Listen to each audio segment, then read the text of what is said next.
Hello Internet! Gino, aka That Pinguino, here again with another deep look.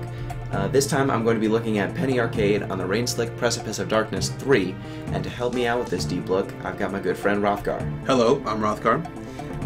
He's going to be helping me out with these next couple of deep looks, and hopefully that'll add a little something to these videos, freshen it up a little bit. Can get a little stale if I'm just talking at you for forever, so hopefully you'll enjoy it. And the thing I'm looking at this game for is its class system. Penny Arcade 3, kind of, ever since Z-Boy took over the series after 3, they've kind of done little riffs on JRPG conventions in how they change up their combat systems. So this game kind of riffs on Final Fantasy V's job system. The next game in the series kind of riffs on Pokemon. And each of those looks takes a kind of Penny Arcade bent on it, not just repurposing those systems. They kind of twist them a little bit. What makes this class system, this kind of job system, so different from other RPG games? Well, first of all, there's the nature of the jobs and the classes themselves. All of them are kind of Penny Arcade joke riff combos. So they're a little bit joke and they're a little bit really interesting combination of gameplay abilities and styles. So like you've got the Tube Samurai, which has stat boosting stances, the Crabomancer, which is a defensive class but also can attack based on his defense, the Hobo, which is a attack class but also has damage over time ability. Hoboism. It's dangerous. You don't want to catch it. You've got the Gentleman, who is both a healer and also has cane attacks that are physical. So it asks you to be both magical and physical at the same time. The Cord Wainer, I think that's a shoemaker. That's what that is. Don't ask me. You're asking the wrong guy. Okay, I think that's a fancy word for shoemaker. Cobbler's a shoemaker, actually. Cobbler's the word for shoemaker. I have no idea what Cord Wainer is. Well, he's got the power of shoes, so... Alright, power of shoes. Let's just work with that. That's a class that's based on speed and delaying enemies. The Slacker, he's got untapped potential. Clearly. Lots of untapped potential with such amazing abilities. I've heard that one before. Yeah. As Tool Around and Power Nap. Two of my favorite activities. We've got... And the Slacker, kind of functionally, it's a random class. Its Tool Around ability is kind of a random attack every time, or it does nothing because he's a Slacker. The Elementor is your basic, like, Black Mage sort of mage class, yeah. Elemental attacks. The Masochist can attack enemies with kind of high-powered attacks for low mana costs, but instead you damage yourself. Alright, that's cool. The Dino Sorcerer can turn into a dinosaur. I want to be a Dino Sorcerer, actually. That'd be pretty cool. I can make that happen. The Dino Sorcerer, once you transform into a dinosaur, you lose control of your character for the rest of the fight. But they just keep doing dinosaur stuff. Does it play kind of like Berserk effects in other Final Fantasy games? Well, in Final Fantasy games, yes, it's Berserk. It'll always do the same sequence of attacks when you're a Dino Sorcerer, when you're dinosauring. Dinosauring? That's what you do when you're a dinosaur, right? Yeah. So you have a little bit more control, but you won't be able to do anything other than be a dinosaur. Sorry, when you're a dinosaur, you have to be a dinosaur. Pretty great. The Apocalypse, all of this class's abilities happen in the future, so you kind of predict an ability, and then in a couple of turns, it'll come to pass, and they're high damage, all-encompassing attacks that'll hit all enemies. So they're really strong, but take some time. The Diva has the power to harm your allies to help yourself. So that's not obviously powerful, but still surprisingly useful. The Gardenar it can create gardens, and also it has damage over time sort of abilities. The Delusionist kind of also hurts yourself, but in slightly different ways than the Masochist. It's a little bit more of a magic support class. Okay. And so when you take all of these really crazy, unique abilities and put them together into one combat system, you get stuff like, right now I've got a Brute, a Tube Samurai, a Masochist. I'm going to Sucker Punch this fool. Go ahead and double tap this guy. Set up some stuff in the future. Jim can call a skeleton. And something that's also really cool that this game does is every single character has a base class that you can't change. Gabe on the top is a brute. He's always going to be a brute. Tycho is a scholar. Yeah, he's a scholar, and he will always be a scholar.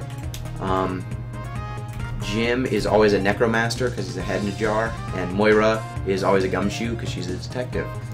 And so they strike a nice balance between giving characters individual personalities and also kind of making them customizable in the way you want to play. Now, let me ask one more question. You have these base classes that are inherent to each character, and of course each character has like their backstory and storyline and how they're going to contribute to the story.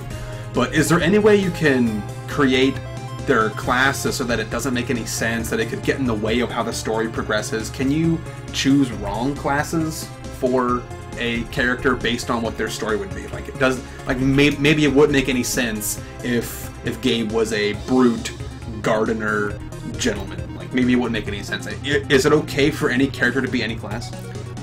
Because this is a penny arcade game and it's pretty weird, the characters, the game's story is pretty irreverent and crazy to begin with. Irreverent, yeah. It's irreverent. It doesn't care.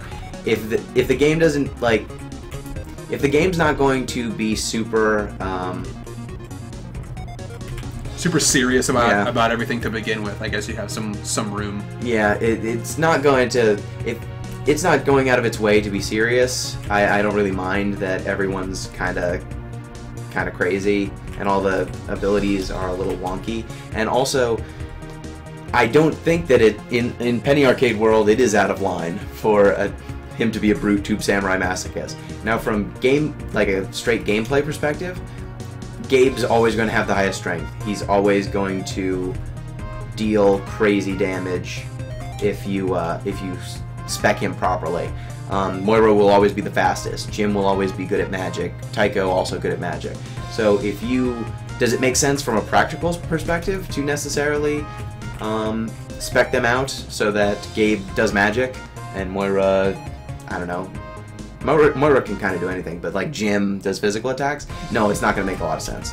If you want to straight min-max and have the most powerful party possible, no. But from a story perspective, story don't care. Story don't care. Yeah. So that is kind of what's I think the irreverence of the story gives them a lot of leeway with how crazy they can make the character classes. Now, one more thing about these character classes. I mean, how do you actually acquire them all? Do you get them, like, you know, one at a time, or do you have to earn them? Do you have to find them in the game? And do you have to pick and choose from early on what you're going to specialize in? Or, you know, can you mix and match up as you freely choose? How it does it is it actually, in the game you get two kind of big doses of abilities and classes. After you finish the first level of the game, you gain access to like 6 classes, and after that, around like the 4th level or something in this game, you gain access to the rest of them. And so the way it actually handles those classes is once you get access to them, the first time you can equip one extra class to everyone. After you get the second burst, you can equip 2, and they kind of give you some of the more crazy ones like Diva and Masochist. Those come in the second group. The second group, yeah. So in terms of actually leveling up and how that works, they actually do a good job in whenever you gain experience, all of your classes gain experience, not just the classes you're actively using. And so it takes, there'll be a little bit of an experience penalty for not having a class equipped, but all of your classes will continue to progress. So they'll only fall behind by a few levels, even if there's a class you haven't touched the entire game. They'll be only a few levels behind. So they're always useful. They maybe won't be maxed out and have every single ability, but you can always go back to them if you say, hey, I want to figure out why the Slacker has untapped potential. I'm going to use it.